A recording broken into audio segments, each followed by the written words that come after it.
es el tema de hoy, educación sexual, mitos y realidades. Miguel, estábamos hablando de las preguntas que la población tiene con relación a esta campaña de educación sexual que ha estado en los medios de comunicación, y una de las frases discutidas es esta: disfrutar tu sexualidad es tu derecho. A primera vista esta frase parece tener sentido. ¿Cuál es la discusión alrededor de esta frase entonces? Bueno, de nuevo, yo creo que parte de la problemática es que cuando yo tomo una frase como esa y no está calificada, esa frase es tan amplia: disfrutar tu sexualidad es tu derecho. Eso pudiera implicar que yo tengo el derecho a orgías, por ejemplo. Eso es parte de mi sexualidad, eso es como me gustaría disfrutarla y ahora yo tengo ese derecho. Sin embargo, en la mayoría de las naciones hay leyes en contra de ese tipo de prácticas. De hecho, recientemente, guardaespaldas del presidente norteamericano, que estuvieron, creo que en Panamá, si no recuerdo mal, estuvieron involucrados en orgías y fueron sancionados y han sido multados, y algunos quizás pudieran terminar en la cárcel precisamente porque las leyes fueron violadas. Pero la frase implica eso. La frase sin calificativos implica entonces una variedad de cosas, y por tanto yo necesito, cuando yo uso frases, yo uso eslogan, yo necesito estar seguro de lo que estoy comunicando. Claro que en el contexto de mi matrimonio es el derecho mío y de mi esposa disfrutar de algo que el Creador ha provisto. El problema es que yo no puedo legislar sin límites. Es como un río. El río trae muchos beneficios, pero cuando el agua se desborda de su cauce, entonces esa agua desbordada hace mucho daño. De esa misma manera, por 2000 años, no por 2000 años, antes de eso, la humanidad siempre ha funcionado entendiendo que hay un cauce ético que rige las naciones y debiéramos legislar dentro del ámbito de ese cauce ético.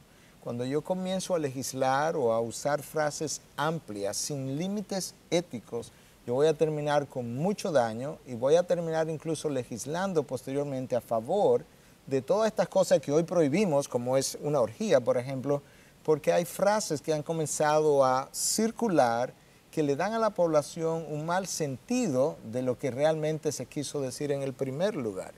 Y ese es el problema que vemos, por ejemplo, con frases como estas. Quizás también uno de los problemas con campañas en sentido general como estas no está solamente en lo que se dice, sino cómo se dice y lo que no debe decirse, yo creo. Exacto, lo que no debe decirse y lo que no se dice. O sea, cosas que quizás si las discutimos nos ponemos de acuerdo, pero en la campaña no se está diciendo, pero el público que la recibe y que la percibe, entonces está teniendo una distorsión de lo que tú quisiste decir, porque hubo cosas que debiste haber dicho y no dijiste.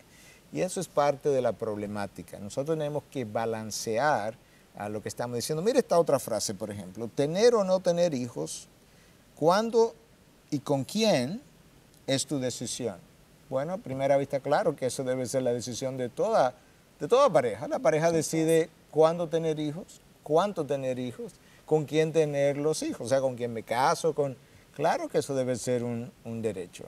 Pero el problema está que detrás de esa frase o detrás de esta campaña está una campaña también a favor del aborto en ciertos casos, porque la campaña no está promoviendo el aborto en todos los casos. Yo creo que tenemos que ser también justos al decirlo, pero esa frase tiene detrás la posibilidad del aborto, de que yo decido cuándo yo tengo los hijos o si lo quiero tener. Entonces, no está dicho, en principio lo que simplemente me está diciendo es que yo tengo el derecho de decidir cuándo lo tengo y con quién lo tengo. Bueno, sí, eso, ¿quién me puede quitar a mí ese derecho? Pero luego yo llevo eso al plano de que, bueno, si yo estoy embarazada y decido no tener hijos, entonces yo puedo terminar ese embarazo. Entonces tenemos que hablar de eso también, que es una de los puntos, ¿verdad?, de la campaña, la terminación del embarazo en ciertos casos, y que todavía no hemos tenido el tiempo de hablar. Así es. Miguel, el eslogan de esta campaña, como te dije en un principio, es: conoce, actúa y exige. Creo que tú estarías de acuerdo en que debemos conocer, y eso requiere educación. Claro. No podemos vivir pasivamente, lo cual requiere de acción, y creo también que el ciudadano debe poder exigir sus derechos. Claro. De nuevo, yo creo que en principio muchas frases suenan bien, pero yo no puedo hacer uso de frases en desconocimiento de lo que la sociedad es y lo que la sociedad vive. nosotros vivimos en una sociedad altamente antiautoridad, altamente antiautoridad. Por eso nosotros en nuestra nación frecuentemente tenemos dificultad en que la gente se pare un semáforo en rojo, por ejemplo, porque la gente no respeta la autoridad.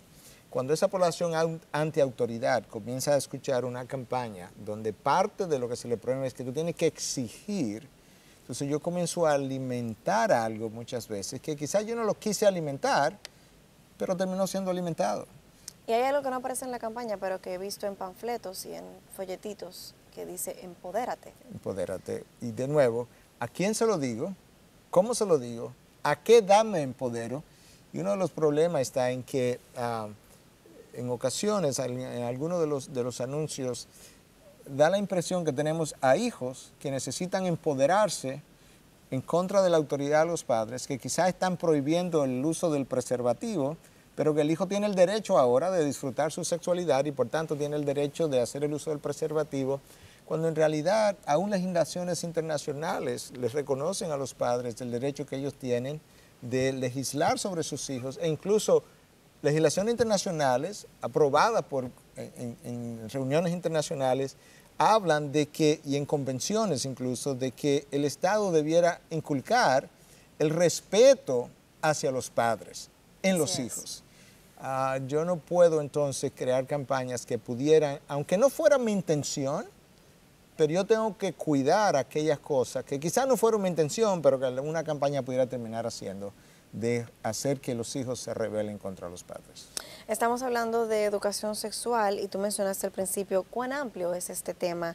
¿A qué edad debe comenzar, Miguel? ¿A quién dársela? ¿A quién debe darla? ¿Quién tiene el derecho? ¿Cuál es el rol del Estado en este tema? Bueno, yo creo que la educación sexual debe comenzar temprano, pero la pregunta es, ¿qué enseño?